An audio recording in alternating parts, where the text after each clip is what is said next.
What Tinubu said about owner of 753 duplexes in Abuja. Announced to the news in full. The properties allegedly linked to former Emefiele Central Bank governor were confiscated following investigations into financial misconduct. According to court filings, the estate spanning over 150,000 square meters was tied to funds from illegal activities.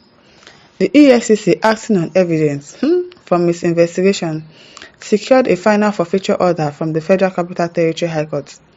The anti-graft agency has described the confiscation as its largest single asset recovery since its establishment. Speaking during his first presidential media chat on Monday, Tinubu disclosed that his administration is determined to end corruption with his latest asset recovery.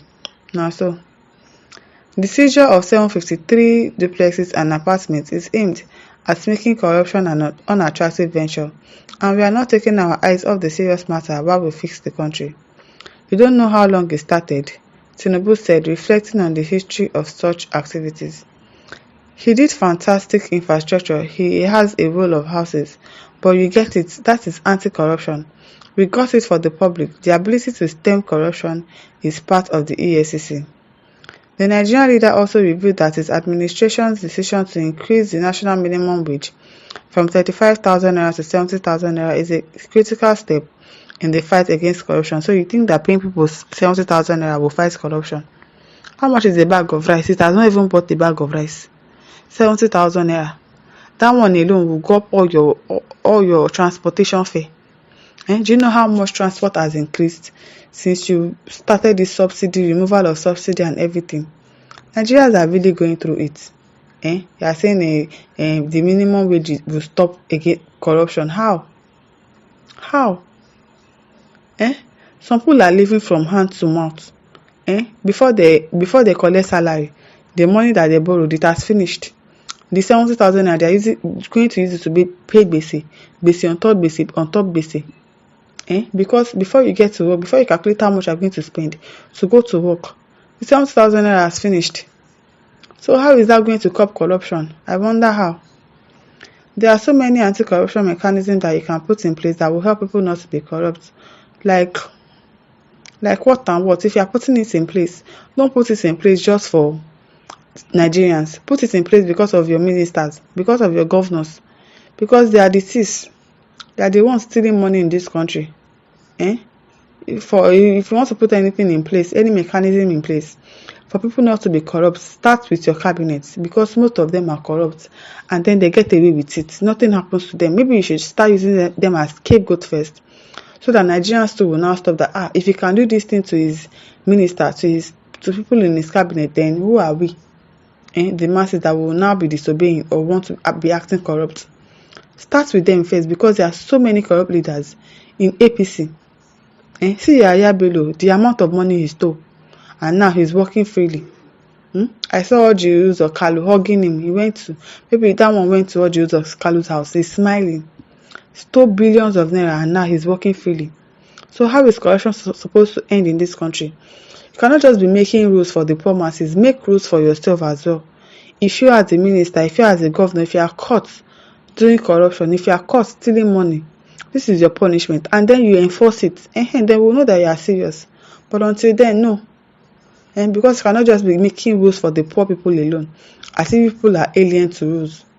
Anything people do, people can go scot-free with it, but if Nigerians do it, something is going to happen. No, we should not continue like that. Pay them good and living wages. I have moved from 35,000 naira to 70,000 naira. To me, that is anti-corruption. It is not anti-corruption, because that 70,000 naira safe is nothing to write home about. If you collect your salary on 31st of 1st, before the end of that day, you have already sent all the money. It has finished. So what is 70,000 naira?